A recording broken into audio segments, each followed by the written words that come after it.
siang Mbak Pita. Siang. Oke, terima kasih sudah mau datang di kesempatan kali ini. Jadi pada kali ini kita akan melakukan sesi konseling. Sebelumnya saya ingin memberitahu bahwa nantinya sesi konseling ini berjalan menjadi 8 tahap seperti itu ya. Dan 8 tahap itu bisa saja tidak selesai hari ini, mungkin kita bisa lanjutkan di hari besok atau besoknya.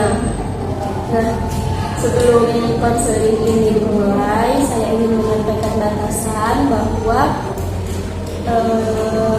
saya harap Mbak Pita nantinya mau terbuka dalam menceritakan masalahnya, karena sudah dipastikan nantinya cerita Mbak Pita itu pasti bakal dirahasiakan. Seperti itu ya Mbak Pita. Ya. Sebelumnya apakah Mbak Pita sudah bersedia? Saya bersedia. Oke, jadi gimana kabarnya Mbak Pita hari ini? Baik, sehat, waras. Perasaannya hari ini bagaimana? Alhamdulillah baik-baik saja. Baik-baik saja ya. Alhamdulillah. Tadi Mbak Pita kesini sama siapa? Sendiri ya. Sebelum kesini tadi apa yang dilakukan? Berarti emang habis lagi kerja, terus ingat janjian ini, bisa langsung sini. Kesibukannya Mbak Pita sekarang apa sih kalau boleh tahu? Sekolah sekaligus kerja juga. Ya. Gitu. Jadi bagaimana cara Mbak Pita bisa mengatur waktu antara sekolah dan bekerja? Walaupun agak susah, tapi sebisa mungkin waktu kerja dan untuk sekolah begitu. Mbak Pita kan sekolah ambil paket ya, kecil. Iya. Nah itu tuh sekolahnya malam atau gimana? Itu sekolahnya malam sekitar sore lah, karena sore datang pagi. Oh berarti waktu pagi dipakai untuk kerja, terus malamnya Mbak Pita lanjut sekolah. Iya. Oke.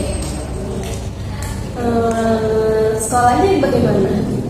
Ya seperti biasa.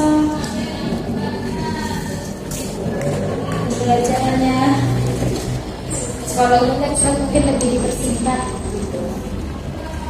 Kalau teman-teman di sekolahnya, ya mungkin masih banyak yang belum kenal karena masih berbeda-beda usianya. Ada yang beda 2 tahun, 3 tahun, 5 tahun, ada. Tapi Mbak Pita, apakah punya teman akrab di sekolah? Enggak, saya cuma berteman biasa. Terus untuk pekerjaannya bagaimana? Untuk pekerjaannya alhamdulillah nyaman, karena baik-baik. Lingkungan pekerjaannya juga? Iya, nyaman karena itu lingkungan yang karena saya nyaman. Oke. Jadi sekarang saya mau menanya mungkin agak lebih dalam dan lebih inti lagi. Saya harap Mbak Pita bersedia untuk bercerita ya. Jadi dulu seperti apa masa kecil Mbak Pita? Bisakah Mbak Pita menceritakan tentang pertumbuhan dalam keluarga Mbak Pita? Dari dulu mungkin saya nggak kayak anak-anak pada umumnya, kayak teman-teman saya yang dulu kayak mungkin mereka yang sekolah TK, playgroup. Tapi saya pribadi itu enggak, karena saya langsung diajarkan sama orang tua. Terus saya lanjut di SD yang dekat rumah. Jadi setiap kegiatannya saya jalan kaki, jarang mengikuti kegiatan di sekolah lah. Lalu SMP-nya saya mengambil sekolah Islam yang kebetulan dekat rumah juga. Kemudian setelah lulus itu saya melanjutkan untuk pesantren di luar Jawa. Saya ikut pesantren sekitar 1 tahun 10 bulan. Setelah itu saya dinyatakan lulus Terus saya kembali ke tanah kelahiran dan melanjutkan mencari pekerjaan. Oh, berarti waktu pesantren itu berarti setelah lulus dari SMP ya? Iya, jadi saya nggak melanjutkan SMA, makanya sekarang saya mengambil pasir. Oh, berarti setelah lulus dari SMP langsung masuk pesantren tanpa melanjutkan SMA. Kemudian setelah lulus dari pesantren kembali ke sini baru melanjutkan SMA. Iya. Oke. Nah, apakah ada hubungan romantis atau non romantis yang mempengaruhi pandangan pribadi kamu sehari-hari? Hubungan antar kamu dengan keluarga? Mungkin nggak ada ya, kalau dari keluarga sendiri. Tapi mungkin kalau dari lingkungan, misalnya dari teman, dari yang lain-lain, mungkin ada kayak teman-teman seumuran saya yang kebetulan saya kan sudah menginjak 22 tahun, mana di usia itu udah cocok lah buat orang perempuan menikah. Itu karena saya melihat teman-teman saya, entah itu di sosial media atau secara langsung, mereka yang sudah berpasangan atau bahkan sudah memiliki anak. Mungkin di situ letak irinya saya gitu, kurang saya pengen kayak punya teman main, teman akrab, intinya teman yang sehari-hari bisa inilah, bisa untuk ketemu, untuk curhat. Nah, ketika kamu menghadapi kesulitan, apa yang biasanya pertama kali kamu lakukan? Kalau menghadapi kesulitan, Ya, kesulitan entah itu mungkin di pelajaran kamu waktu sekolah atau kesulitan saat bekerja. biasanya saya menghabiskan waktu untuk keluar mencari suasana. Oh, berarti waktu pertama kali menghadapi kesulitan yang biasa Mbak kita lakukan adalah pergi keluar jalan-jalan gitu ya. Iya. Nah, kepada siapa kamu akan meminta bantuan ketika kamu dihadapkan oleh kesulitan? Ya biasanya paling nggak saya cerita sedikit itu ke orang tua, lalu saya ceritakan ke teman-teman saya, menanyakan solusinya bagaimana, saya harus bagaimana, seperti itu. Menurut kamu apa sih keinginan terbesar kamu? Ya saya seperti ya punya pekerjaan yang baik, bisa menikah dengan orang yang tepat, seperti yang di lingkungan saya itulah. Nah, kalau untuk keinginan kecil apa yang sudah bisa kamu capai di saat ini?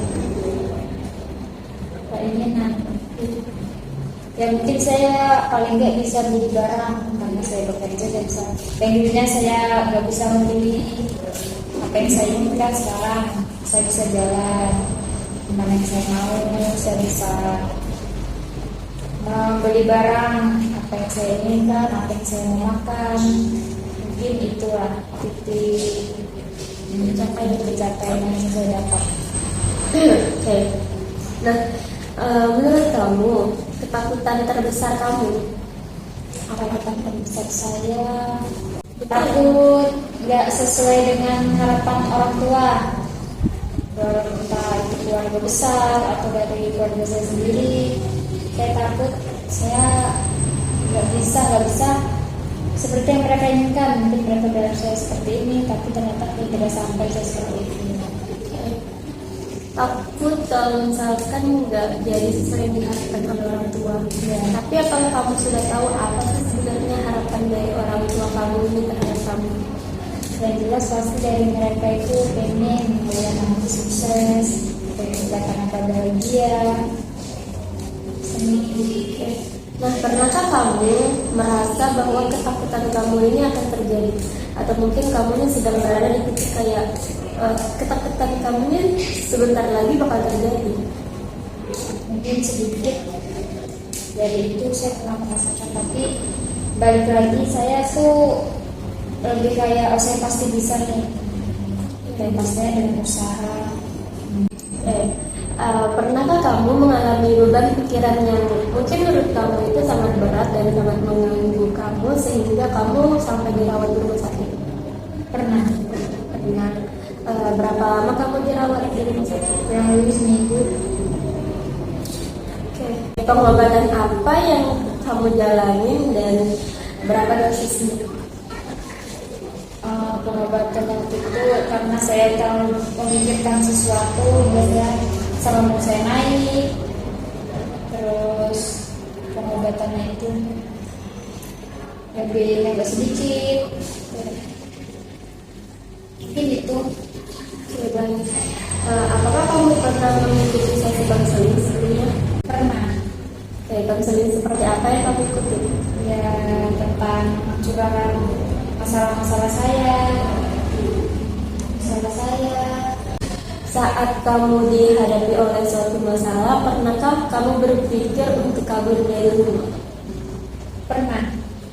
Apa yang memicu kamu untuk bisa berpikir seperti itu? Karena saya merasa kalau saya ini orang yang gagal dan saya tidak mau membuat mereka kecewa. Kemudian kamu memilih untuk kabur dari rumah. Iya. Untuk mungkin saya berpikir untuk supaya orang tua di rumah tidak terlalu memikirkan saya karena tidak pada masalah. Kemudian saat kamu dihadapi oleh masalah, pernahkah kamu berpikir untuk bunuh diri?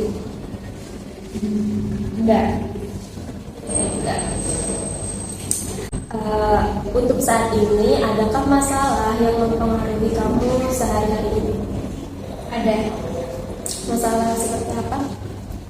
Malas belajar, insomnia, dan insecure. Masalah dan insecure. Berarti ada 3 ya, insomnia, malas belajar, dan insecure. Memangnya apa yang membuat kamu malas belajar? Karena ya mungkin dari teman-temannya yang kurang sebaya, membuat kami tuh yang karena pemikirannya mungkin lebih dewasa atau yang lebih kanak-kanakan. Nah, saya tuh merasa kurang cocok dengan mereka. Saya kayak bisa menyesuaikan diri, saya harus seperti mereka yang sifatnya dewasa atau seperti mereka yang sifatnya masih kanak-kanakan.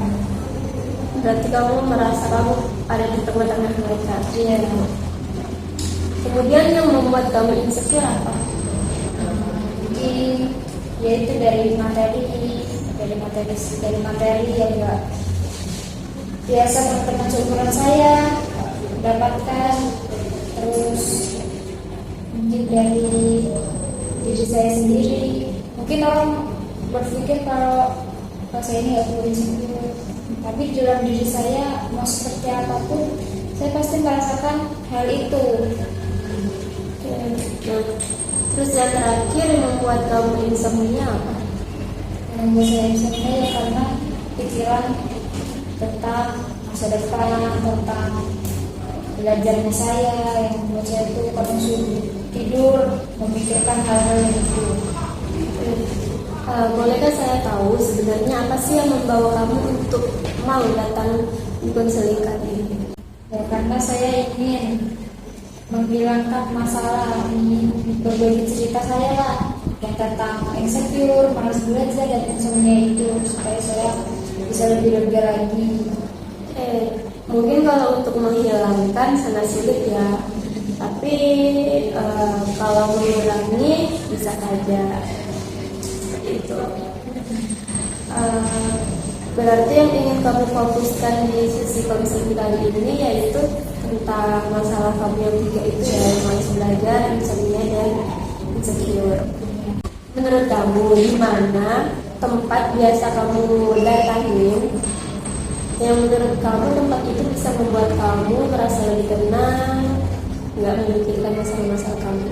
Mungkin dengan berkumpul dengan teman-teman, misalnya ngomong di kafe, mungkin itu bisa menghilangkan sedikit pikiran saya yang biasanya saya di rumah itu selalu kepikiran. Saya mencoba untuk berkumpul dengan teman-teman saya, bercerita, bermain. Bisakah kamu menceritakan sedikit kepada saya tentang saat di mana kamu merasa nyaman dengan apa yang kamu lakukan? Gimana tentang saya? Ya, untuk saya, bisakah kamu sedikit menceritakan kepada saya saat-saat kapan sih kamu tuh merasa tenang, merasa nyaman? Ya kadang ada karena saya sendiri saya bisa merasa tenang, atau berkumpul dengan teman itu lagi yang bisa menghibur saya, yang bisa menghilangkan saya dari pikiran itu. Oke, Mbak Pita, apakah kamu merasa bahwa sesi ini bermanfaat? Ya, bermanfaat karena saya bisa mencurahkan isi pikiran saya, masalah saya. Oke, sebelumnya terima kasih Mbak Pita sudah mau terbuka dan menceritakan sedikit masalahnya. Jadi karena sesi pertemuan kali ini sudah 45 menit, kita cukupkan dan kita lanjutkan di sesi berikutnya ya Mbak Pita. Ya, Terima kasih Mbak Pita. sama.